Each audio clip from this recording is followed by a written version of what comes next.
Circus കാണാൻ പോകുന്ന പോലെ സിനിമയ്ക്ക് വരുന്ന ചില ആൾക്കാരൊക്കെ ഉണ്ട്.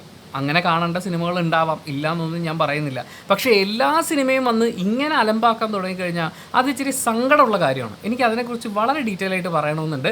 പക്ഷേ നിങ്ങൾക്ക് ഗ്ലാഡിയേറ്റർ 2 എന്ന് പറയുന്ന സിനിമയെക്കുറിച്ചുള്ള എൻ്റെ പേഴ്സണൽ ഒപ്പീനിയൻ കേൾക്കാനാണ് താല്പര്യമെങ്കിൽ റിവ്യൂ എവിടെയാണ് സ്റ്റാർട്ട് ചെയ്യുന്നതെന്നുള്ളത് ഞാൻ ടൈം സ്റ്റാമ്പ് ചെയ്യുന്നുണ്ട്. നിങ്ങൾക്ക് അങ്ങോട്ടേക്ക് സ്കിപ്പ് ചെയ്ത് പോകാവുന്നതാണ്. ചില സിനിമകളുണ്ടല്ലോ, നമ്മുടെ അറ്റൻഷൻ വളരെയധികം ആവശ്യപ്പെടുന്ന സിനിമകളാണ്. അതങ്ങനെ കൊടുത്ത് ശ്രദ്ധിച്ചിരുന്ന് കണ്ടാൽ മാത്രമാണ് ആ ഫിലിം മേക്കർ എന്താണ് ഉദ്ദേശിച്ചതെന്നുള്ളത് നമ്മുടെ മൈൻഡിലേക്ക് വരുള്ളൂ, അല്ലെങ്കിൽ അതിനെ പൂർണ്ണമായി നമുക്ക് ആസ്വദിക്കാൻ പറ്റുള്ളൂ. ഇത് സ്ക്രീനിൽ എന്തെങ്കിലും കണ്ടു കഴിഞ്ഞാൽ തൊട്ടപ്പുറത്തിരിക്കുന്ന ആൾക്ക് അത് പറഞ്ഞു കൊടുക്കുക. ഇന്ന് തന്നെ ഗ്ലാഡിയേറ്റർ 2 കാണുമ്പോൾ ആദ്യം ഗോതമ്പ് തരിയൊക്കെ ഒരാൾ കയ്യിൽ ഇങ്ങനെ എടുക്കുന്ന അങ്ങനത്തെ ഒരു ഷോട്ടാണ്. ആദ്യം ഗോതമ്പ് നോക്കുന്നു. ബാക്കിയുള്ളവരൊക്കെ ഇതൊന്നും കാണാൻ പറ്റാണ്ട് അവിടെ ഇരിക്കുകയാണ്. ആ പയ്യൻ്റെ കൂടെ ഒരു പെൺകുട്ടിയും കൂടി ഉണ്ടായിരുന്നു. അപ്പം ഇവരിങ്ങനെ അങ്ങോട്ടും ഇങ്ങോട്ടും, എനിക്കൊന്ന്, ഞാൻ 4DXലാണ് സിനിമ കണ്ടത്. ആദ്യമായിട്ട് 4DXൽ വരുന്നതിൻ്റെ ഒരു ത്രില്ലൊക്കെ നമുക്ക് മനസ്സിലാക്കാൻ പറ്റും. ഞാനും ആദ്യം പോയപ്പോൾ ഞാനും വണ്ടർ അടിച്ചിരുന്ന് പോയ പരിപാടിയാണ്. അതൊക്കെ ഒരു തുടക്കത്തിലൊരു സമയമല്ലേ. അത് കഴിഞ്ഞ് പിന്നെ ഈ സ്ക്രീനിലുള്ളതൊക്കെ എന്തിനാണ് നിങ്ങൾ വർണ്ണിച്ചു കൊടുക്കണത്? ഇനി അങ്ങനെ പറഞ്ഞു കൊടുത്താലേ മനസ്സിലാവും എന്നുള്ള ആളാണെങ്കിൽ കുറച്ച് ശബ്ദം താഴ്ത്തി പറഞ്ഞൂടെ. അടുത്തൊരു കാറ്റഗറി, സ്ക്രീനിൽ എന്തെങ്കിലും വൻ സംഭവമായിട്ട് വന്നു കഴിഞ്ഞാൽ വിഷയം എന്നൊക്കെ പറഞ്ഞിരുന്ന് കമൻറ്റ് ചെയ്യുക.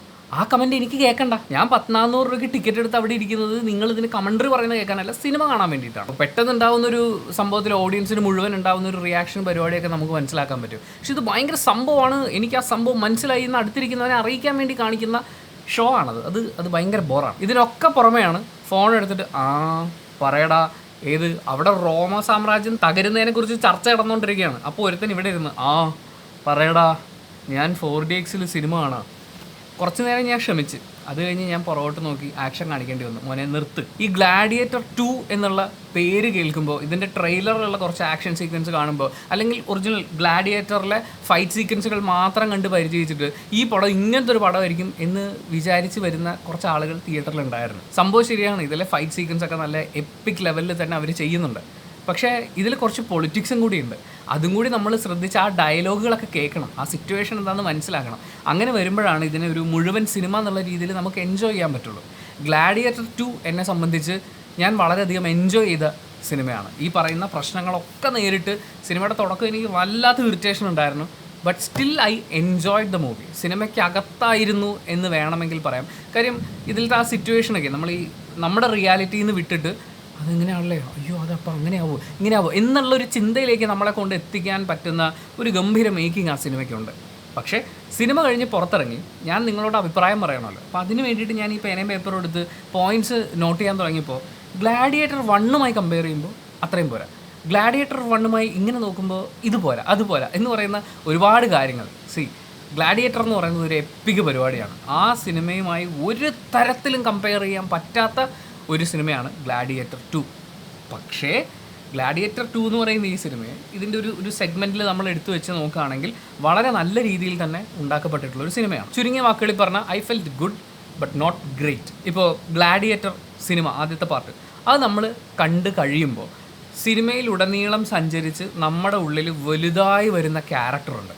ആ ക്യാരക്ടറിനോടുള്ള ബഹുമാനമുണ്ട്. ആൻഡ് ഇതിൽ മാർക്കസ് ഒറേലിയസ് കാണുന്ന ഒരു സ്വപ്നം, ഫ്രീ റോം എന്ന് പറയുന്ന ഒരു സ്വപ്നമുണ്ട്.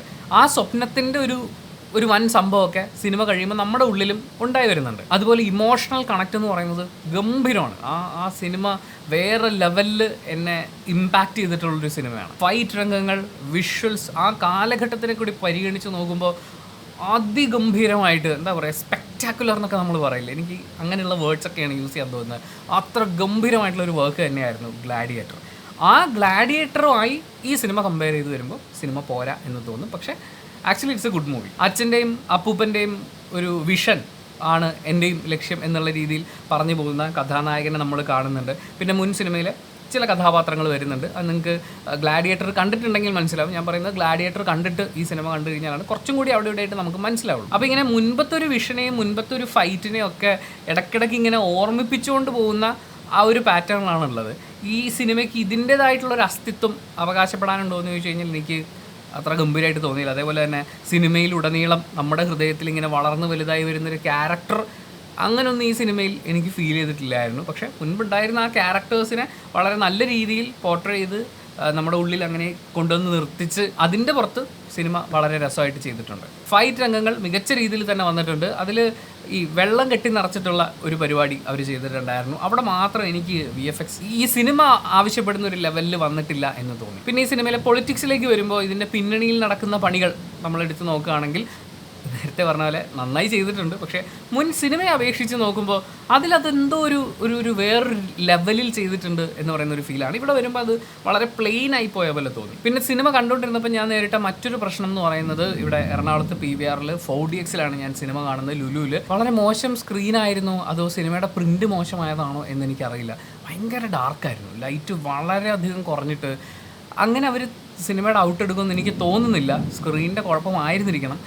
ഇച്ചിരി ഡള്ളായിരുന്നു, മൊത്തം വിഷ്വൽ വളരെ ഡള്ളായിട്ടാണ് എനിക്ക് അനുഭവപ്പെട്ടത്. തിയേറ്ററിൻ്റെ പ്രശ്നമാണെങ്കിൽ പ്ലീസ്, ഒരാളുടെ കയ്യിൽ നിന്ന് 450 രൂപയിൽ കൂടുതൽ നിങ്ങൾ മേടിച്ചെടുക്കുന്നുണ്ട്. അത് കൂടാതെ സിനിമയ്ക്ക് വരുന്ന ആളുകളെയൊക്കെ കൊണ്ട് 12,000 രൂപയ്ക്ക് നിങ്ങൾ അവിടെ സ്പെൻഡ് ചെയ്യിക്കുന്നുണ്ട്. അപ്പോൾ അങ്ങനെയൊക്കെ ചെയ്യുന്ന ഒരു പ്രേക്ഷകനോട് ചെയ്യുന്ന മിനിമം മര്യാദയാണ് നല്ല സ്ക്രീൻ, നല്ല ബ്രൈറ്റ് ആയിട്ടുള്ള പ്രൊജക്ടേഴ്സൊക്കെ ഉപയോഗിച്ച് നമ്മളെ കാണിക്കുക എന്നുള്ളത്. ഇനി അങ്ങനെ അല്ലെങ്കിൽ ക്ഷമിക്കൂ കേട്ടോ. ഞാൻ 4DXൽ അധികം സിനിമകൾ കാണാറില്ല. സിനിമ കണ്ടുകൊണ്ടിരിക്കുമ്പോൾ ഇങ്ങനെ ഗുഡുഗുഡുഗുഡാന്ന് കുലുങ്ങുന്നത് എനിക്ക് വലിയ താല്പര്യമുള്ള കാര്യമല്ല. പക്ഷേ ഇത് ഗ്ലാഡിയേറ്റർ 2 ആയതുകൊണ്ട് ഒന്ന് 4DX കാണാമെന്ന് വിചാരിച്ചതാണ്. അങ്ങനെ ആകെ മൊത്തത്തിൽ എങ്ങനെയുണ്ടെന്ന് ചോദിച്ചു കഴിഞ്ഞാൽ കൊള്ളാം, നല്ല രസമുള്ളൊരു പടമാണ്. 2.5 മണിക്കൂർ നമുക്ക് വേറെ കാര്യങ്ങളൊന്നും ചിന്തിക്കാതെ നമ്മളിങ്ങനെ പിടിച്ചിരുത്തി കാണിക്കുന്ന, തുടക്കത്തിൽ നിങ്ങൾ കുറച്ച് ശ്രദ്ധ കൊടുക്കുകയാണെങ്കിൽ പിന്നീട് അങ്ങോട്ട് നിങ്ങളെ ഗംഭീരമായിട്ട് പിടിച്ചിരുത്താൻ പറ്റുന്ന ഒരു സിനിമയാണ്. ഫസ്റ്റ് പാർട്ടുമായിട്ട് കമ്പയർ ചെയ്യാതിരുന്നാൽ മതി, പക്ഷേ ഫസ്റ്റ് പാർട്ട് നിങ്ങൾ കാണണം. എന്നാലാണ് ചില സീനുകൾ, ചില ആക്ഷൻസ് ഒക്കെ നിങ്ങൾക്ക് ഭയങ്കര സംഭവമായിട്ടൊക്കെ തോന്നുള്ളൂ. അപ്പോൾ thank you so much for watching this video. ഞാൻ ഈ പറഞ്ഞത് എൻ്റെ പേഴ്സണൽ ഒപ്പീനിയനാണ്. നിങ്ങളുടെ അഭിപ്രായം എന്താണെന്നുള്ളത് കമൻറ്റ് ബോക്സിൽ രേഖപ്പെടുത്തുക. കമൻറ്റ് ബോക്സും കൂടി വായിച്ചിട്ട് സിനിമയ്ക്ക് പോകണോ വേണ്ടോ എന്ന് തീരുമാനിക്കുന്ന ആളുകളുണ്ട്, അവർക്കൊരു വലിയ സഹായമായിരിക്കും. അപ്പോൾ thank you so much. Video ഇഷ്ടപ്പെട്ടാൽ ലൈക്ക് ചെയ്യുക, കമൻറ്റ് ചെയ്യുക, ഷെയർ ചെയ്യുക, സബ്സ്ക്രൈബ് ചെയ്യുന്ന കാര്യം പരിഗണിക്കുക.